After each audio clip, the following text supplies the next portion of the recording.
اور دوزخ میں بھی اگر جائیں گے دوزخ میں جا کر مسلمان نکلیں گے نہیں، کلمہ کو نکلیں گے، نہ ان کو کافر کہا ہے نہ مخلد ہے نار کا۔ جنت میں 120 صفیں ہوں گی، جن میں سے 80 صرف حضور کی امت کی ہوگی۔ جب بے دینوں نے اعتراض کیا کہ اس حدیث سے تو پتا چلتا کہ ایک بھی نہیں ہوگی اس کی، سارے تو دوزخی ہوں گے، انہوں نے کہا یار تم آپ ہی یہ مان حدیث کے بڑھاتے ہو، یہاں نہ انہیں کافر کہا ہے نہ ہمیشہ کے دوزخی کہا ہے، الحمدللہ یہ سارے جنت میں ہوں گے۔ اگر سزا ملی اور اگر سزا نہ ملی، اللہ تعالیٰ کئی چیزیں جن کے بارے میں کہتا سزا یہ ہے مگر نہیں دیتا، معاف کر دیتا، درگزر کرتا۔ تو ان گروہوں میں سے جو ہے نا عوام، کوئی دوزخ میں نہیں جائے، سارے فرقوں کے جنت میں، وہ بیچارے ان پڑھ، انہیں کیا پتا کہ کون سا عالم ٹھیک کہتا۔ جو عالم ہے اور ان میں سے جو جان بوجھ کر ہیرا پھیری کرتے ہیں، ورنہ ہم مولوی بیچارے معذور ہیں، جان بوجھ کر شرارت کر رہے ہیں، صرف وہ سرگنے جائیں گے مگر وہ بھی کافر نہیں، آخر جنت میں آپ سیدھا۔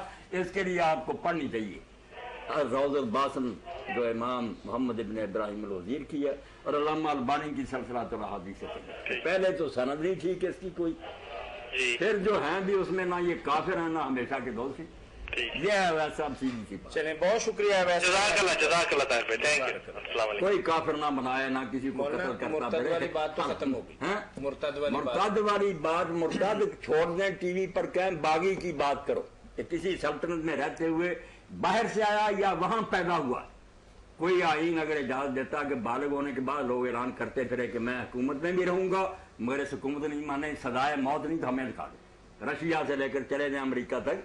آپ کیوں نہیں صاف سمجھتے کہ کوئی معاشرہ یا کوئی ریاست قائم ہی نہیں رہ سکتی اگر وہ یہ قانون نہ بنائے کہ جس نے یہاں رہنا ہے اس کو اس آئین کی وفاداری کرنی پڑے گی۔ اب اسلام میں چونکہ دین جو ہے یہ الگ نہیں، حکومت کا یہ آئین ہوتا، لوگوں کو مسئلہ پیش آتا، وہ مرتد کو روکتے ہیں کہ مذہب جو مذہب نہیں چھوڑا، اس نے جو کانسٹیٹیوشن کی بنیاد پر حکومت قائم کی اس کو رد کر، بلکہ آپ یقین جانیں یہ صرف اسلام کی رواداری کو ذمیوں کو برداشت کرتا، وہ جانتا کہ یہ غیر مسلم کتاب و سنت کو اپنا آئین نہیں مان رہے مگر اجازت دیتا کہ چلو ظاہر میں تم وفادار رہو، حکم مانو، ورنہ حق تو یہ ہے کہ جب پتہ ہی اس آئین کے وفادار نہیں زندہ نہ چھوڑا جائے کہ غیر مسلم اس علاقے میں رہ ہی نہیں سکتا۔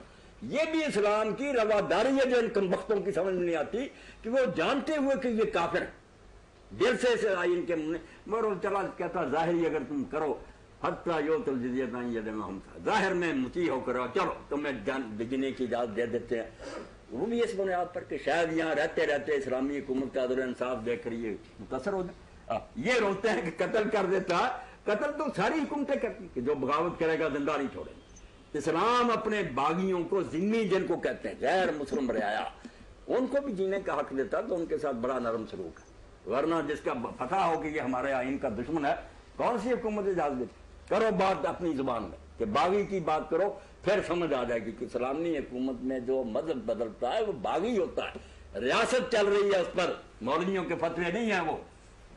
جزاکم اللہ خیر۔ مولانا ایک بھائی یہاں تشریف لائے ہیں تو انہوں نے بے شمار دفعہ آپ نے پہلے بھی جواب دیا ہے، بینک کے حوالے سے جو لوگ کاریں لیتے ہیں اور وہ لیزنگ کرتے ہیں اور 2 لاکھ کی گاڑی 4 لاکھ روپے میں اور 5-10 سال کے بعد وہ لیتے ہیں، تو کیا شرعی طریقے سے ایسا کرنا درست ہے؟ اب تو طاہر میاں کافروں نے ایسی چالاکی کی ہے کہ دنیا کو یقین کال جی السلام علیکم۔